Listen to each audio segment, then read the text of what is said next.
Ahí sí.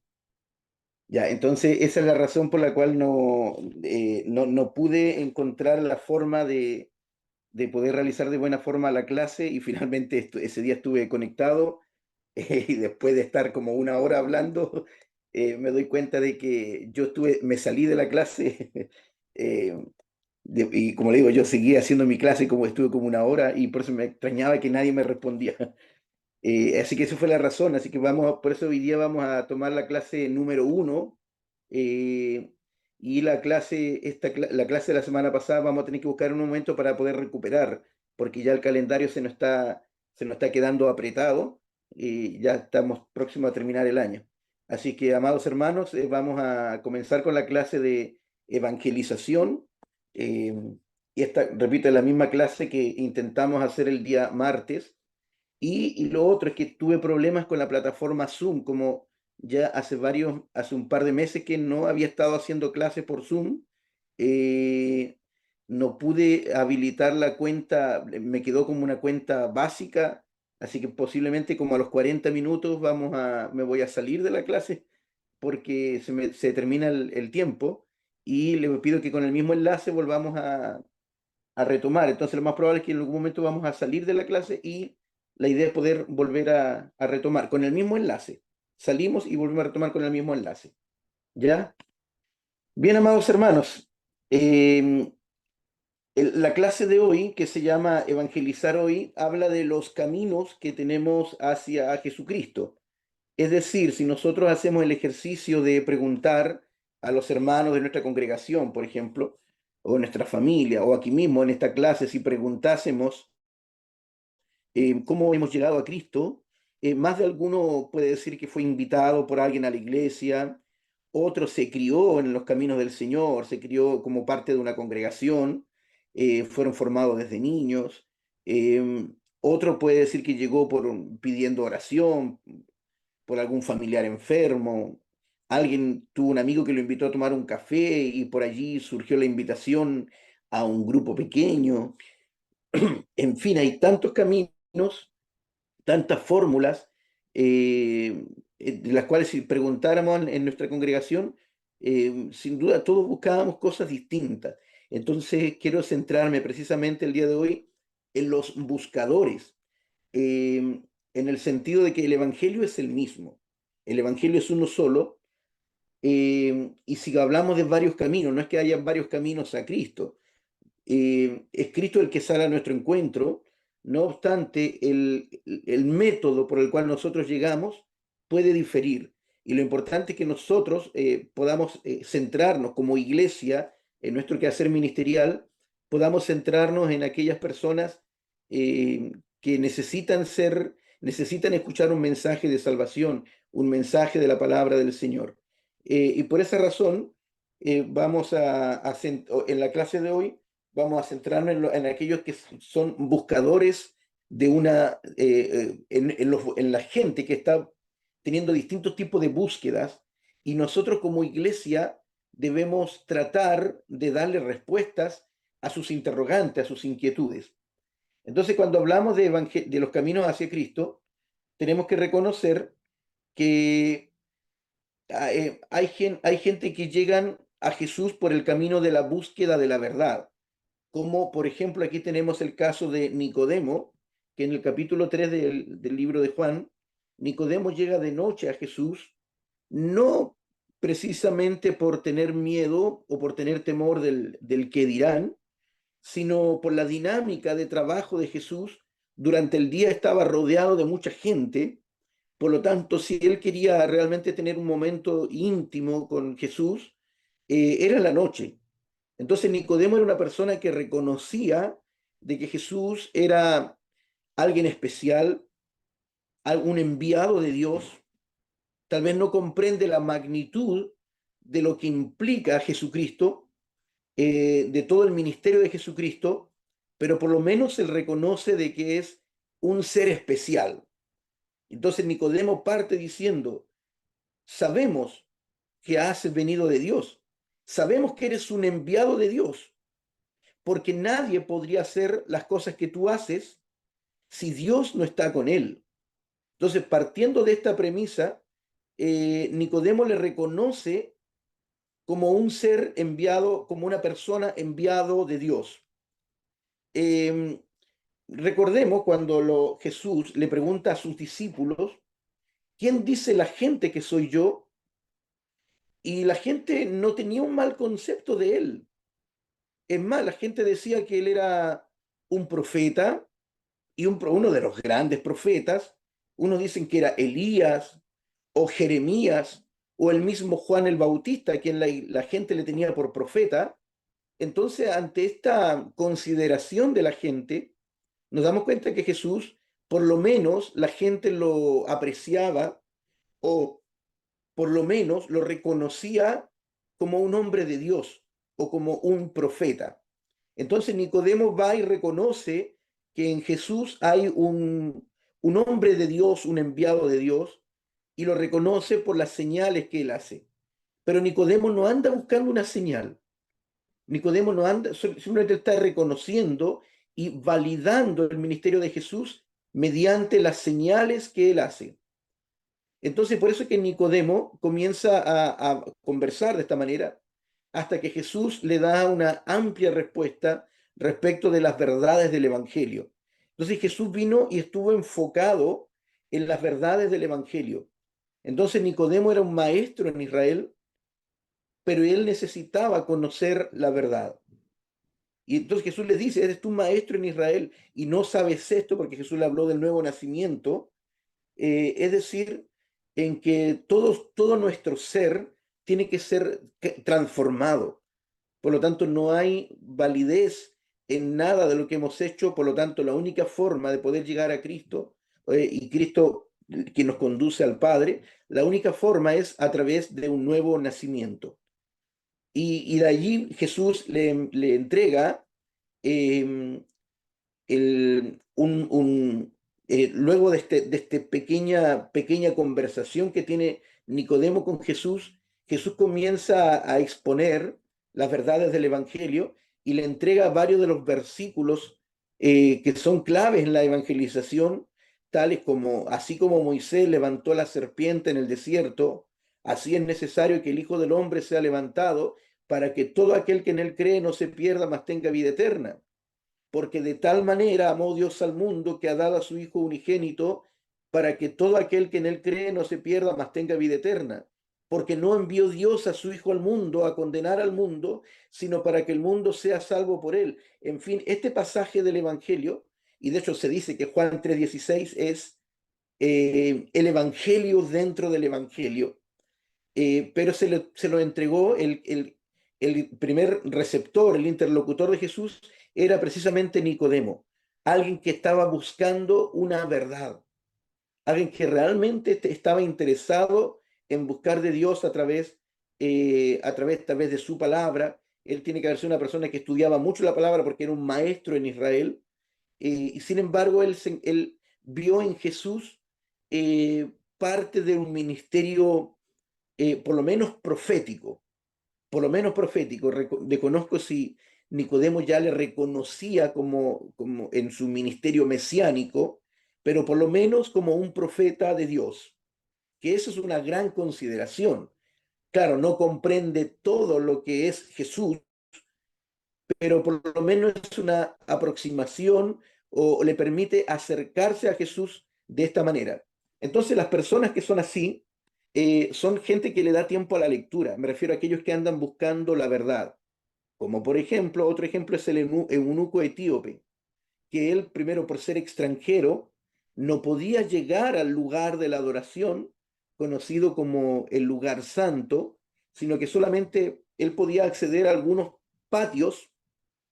algunos atrios exteriores al templo, donde él no podía acceder más allá por ser extranjero y segundo, por ser eunuco.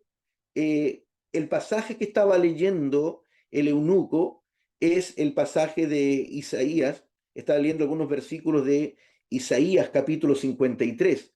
Bueno, nosotros hoy en día tenemos capítulos y versículos, pero él estaba leyendo el libro de Isaías y hoy hasta podemos situar cuál era el pasaje que estaba leyendo.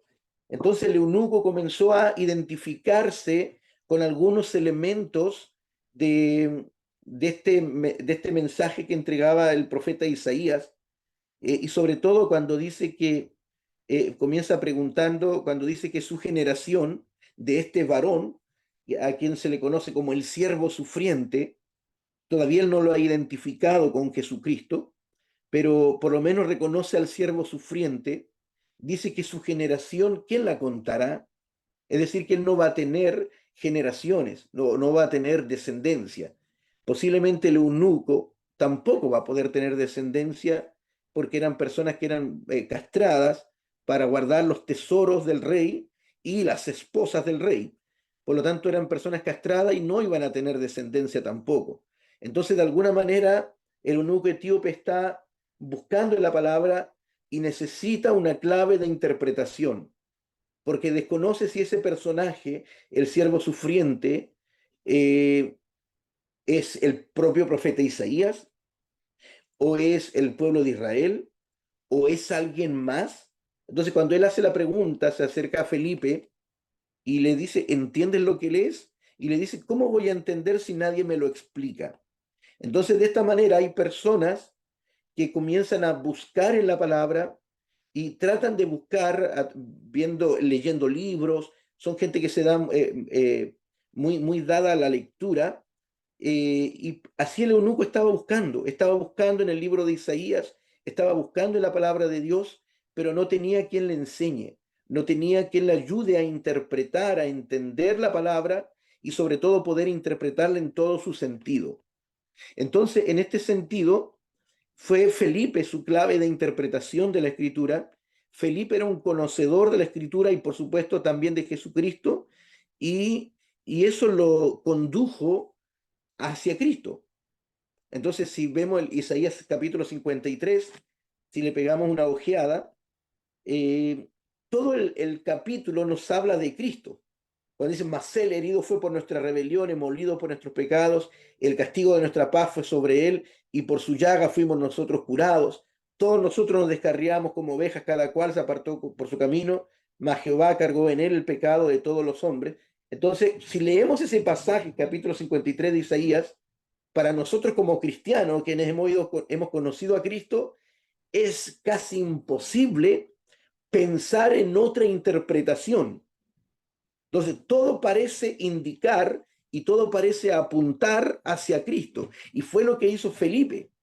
Entonces, Felipe le explicó las escrituras, pero a la luz de Cristo. Entonces, cuando hay personas como estos, que están, estos buscadores de verdad, no se contentan con una respuesta inicial. Personalmente, yo me crecí en una iglesia donde siempre quise estudiar la palabra, siempre tuve este interés por estudiar la palabra, pero no me querían dar respuestas. Muchas veces me dijeron, cuando yo sí busqué una forma de estudiar teología por correspondencia, aunque sea, pero estoy hablando desde que yo era pequeño, tenía como 8 años, cuando comencé a estudiar teología con algunos institutos de fuera de Puerto Montt, entonces estudiaba por correspondencia en aquellos años. No existía la virtualidad como hoy, estoy hablando hace bastantes años. Y cuando me pedían una carta pastoral, y cuando hablé con mis pastores en aquellos tiempos, no me daban ninguna respuesta. Lo único que me decían, ¿y para qué quieres estudiar tanto? La letra mata. Ten cuidado, Benjamín, la letra mata. O me decían, no vayas tan rápido porque te vas a cansar luego. O decían, lee tu Biblia, que el Espíritu Santo te guíe. Eh, y sin duda tiene sentido.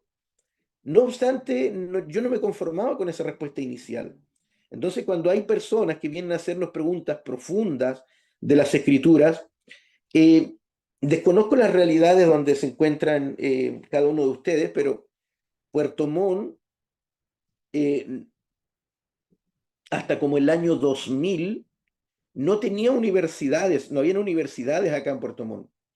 Creo que se ofrecía, estaba solamente la Universidad Austral, y creo que ofrecía una o dos carreras y nada más. Entonces Puerto Montt no era una ciudad universitaria hasta el año 2000, 2001, y yo como estudiante al terminar mi enseñanza media tuve que salir de Puerto Montt para poder estudiar. Entonces, Puerto Montt no era una ciudad universitaria y por lo tanto las preguntas que teníamos en aquellos tiempos eran preguntas mucho más básicas, mucho más elementales. Pero hoy Puerto Montt se ha convertido en una ciudad universitaria.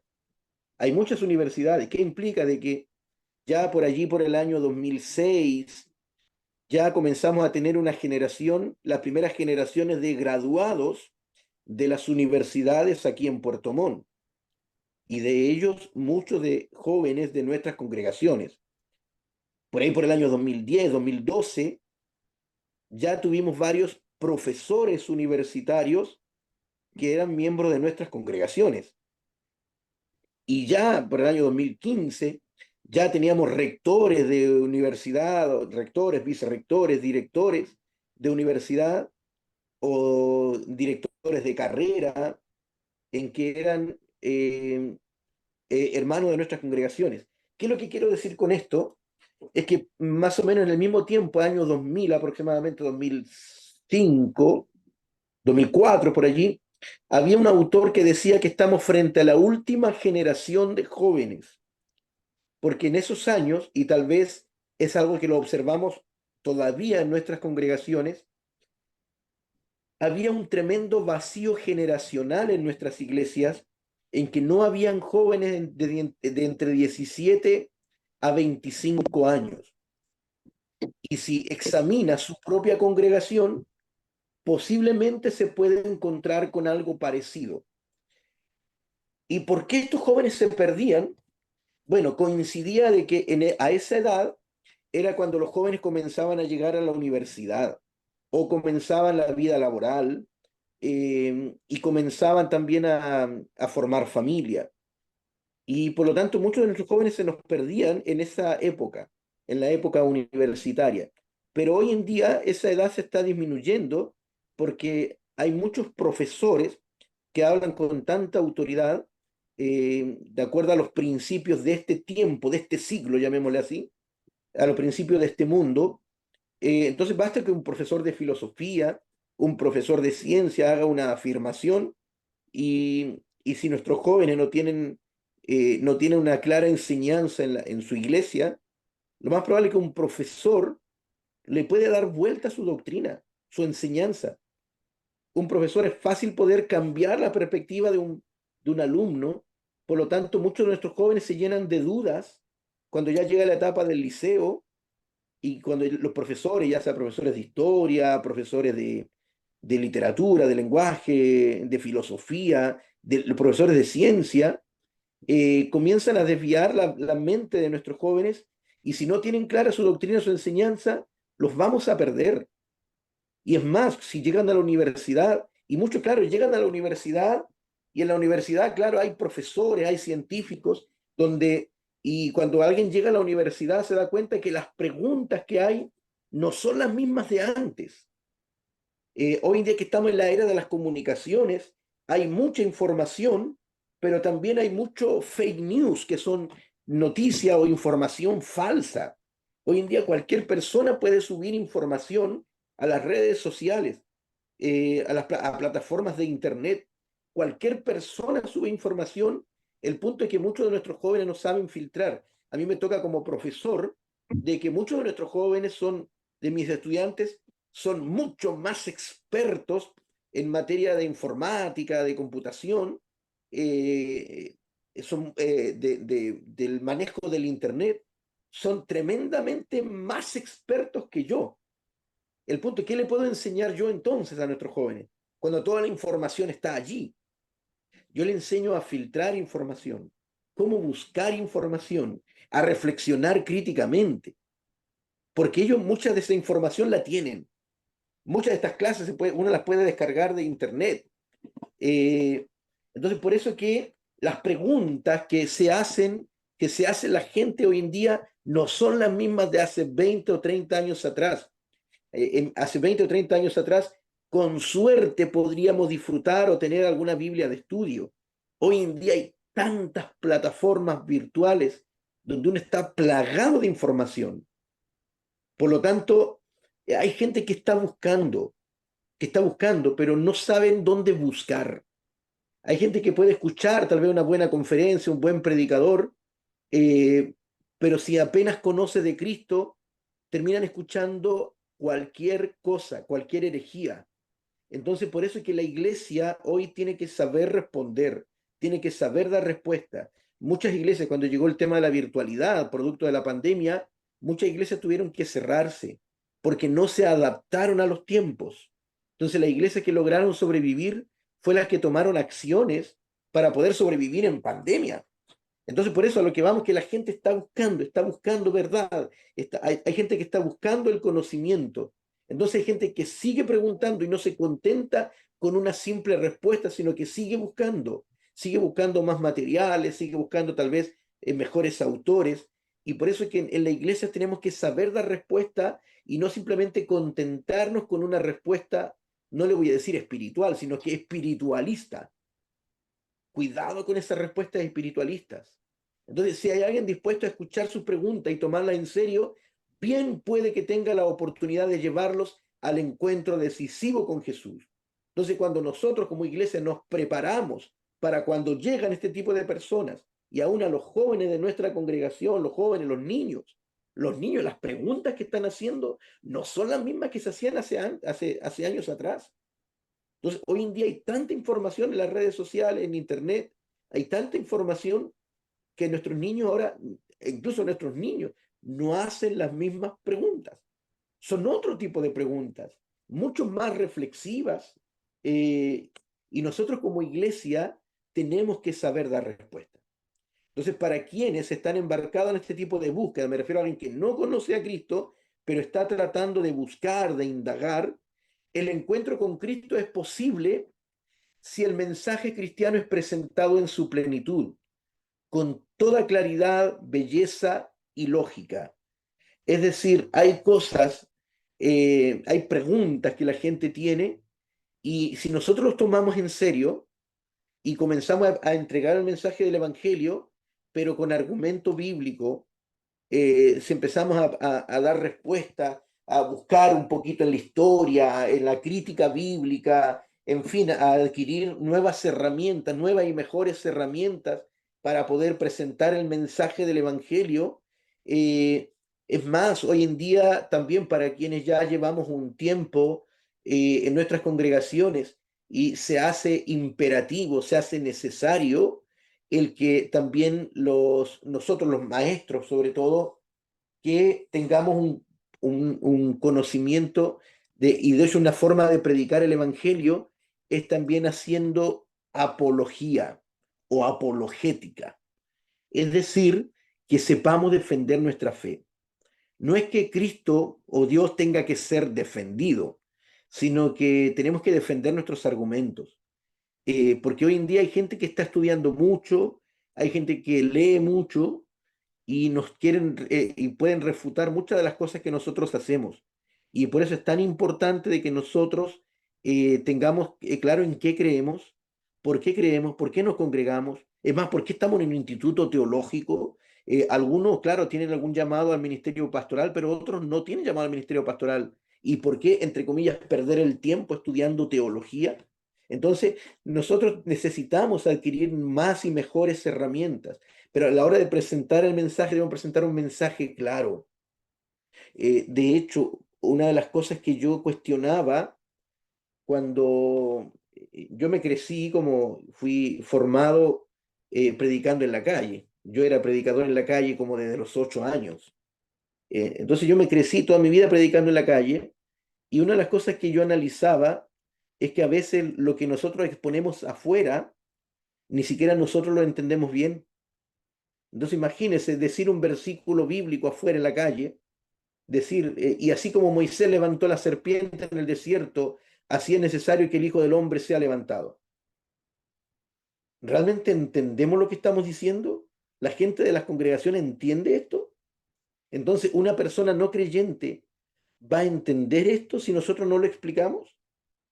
Entonces, muchos llegan a nuestras iglesias y no entienden nuestro lenguaje, nuestra forma de hablar, y por eso necesitamos presentar un mensaje claro, con toda la belleza del mensaje cristiano. Es decir, hoy en día también abunda mucho en mensajes que están llenos de condenación, llenos de infierno, y muchos predicadores se han convertido en infiernos céntricos.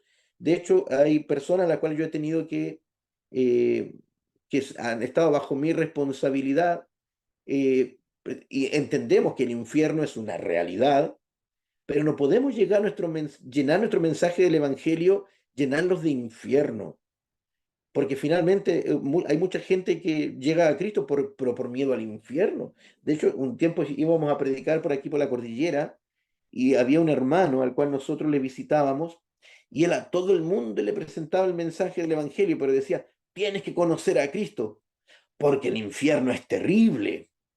Y claro, cuando llegamos a su casa tenía muchos videos del infierno, del infierno, del infierno, pero el hermano le tenía terror al infierno. En otras palabras, era cristiano porque estaba aterrado con el infierno, pero en realidad él no conocía el mensaje de salvación. Entonces, por eso tuve que enseñarle, explicarle el mensaje de salvación. Perdón, me dice que la reunión va a terminar en 10 minutos. Si se corta, volvemos a retomar ya. Eh, Así que no pierdan cuidado en ese sentido. Volvemos a retomar con el mismo enlace. Entonces, por eso es que cuando las respuestas que se plantean, la situación de hoy, encuentra una respuesta en un tipo de proclamación de Cristo que practicamos, estaremos construyendo puentes hacia la salvación para quienes buscan así. En caso contrario, estaríamos levantando barreras. Entonces, el evangelio es lógico. De hecho, hay una película que recomiendo, que no sé si la han visto, que se llama El cielo es real o El cielo sí existe.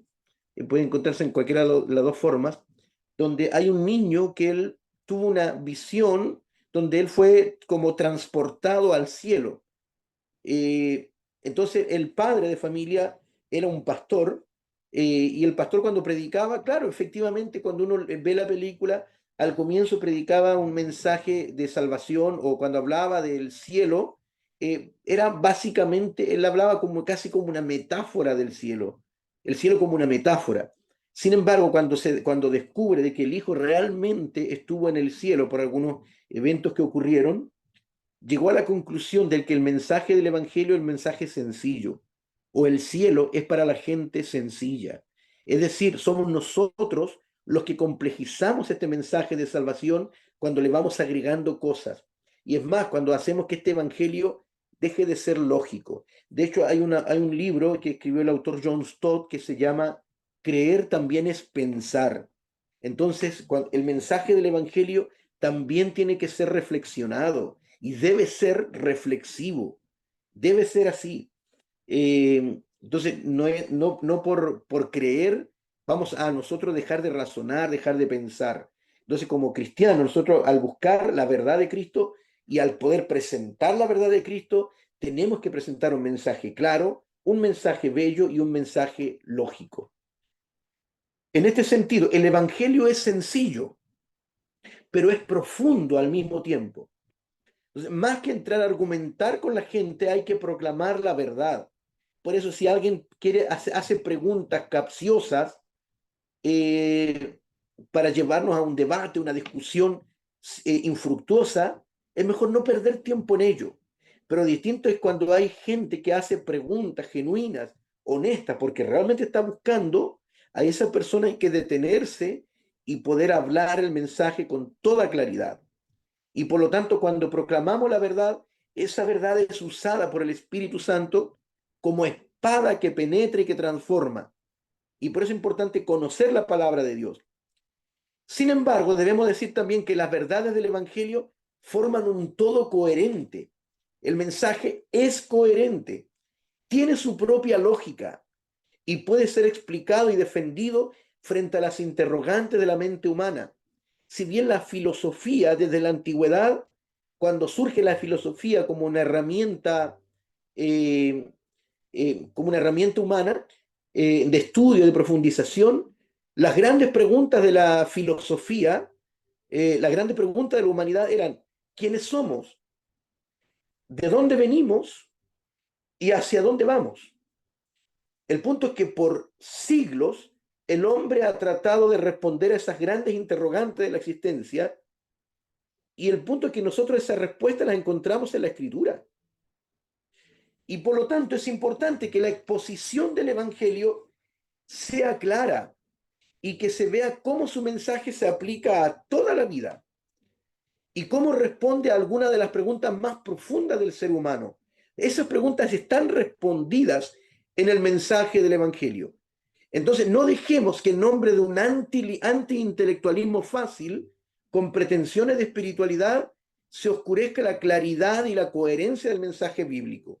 Entonces, a veces tratamos de dar respuestas que suenan espirituales, eh, y en realidad es un desprecio por la búsqueda, por la comprensión, por la profundización del mensaje bíblico.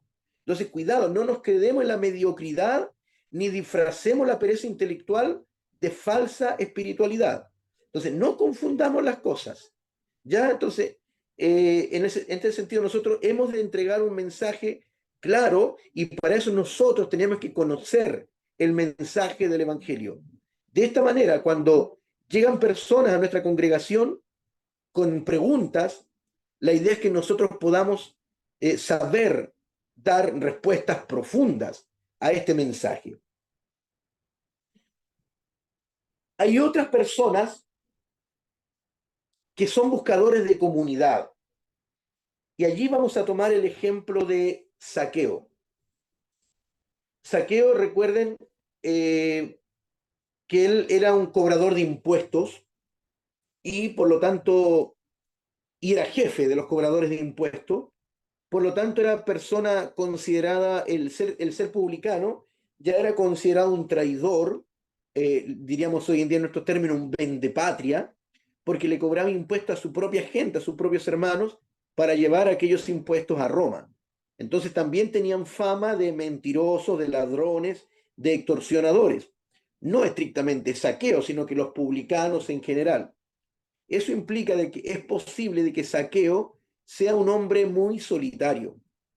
Entonces, en este caso, Zaqueo no está buscando una respuesta intelectual, una profundización del mensaje del Evangelio. El eunuco era una persona que estaba leyendo, estaba buscando. Nicodemo también, persona que leía mucho. Pero Zaqueo no dice la Biblia que sea una persona que ande buscando en la palabra de Dios. Él no era un intelectual. Y sin embargo, él posiblemente era una persona muy solitaria. Y lo decisivo fue que la fe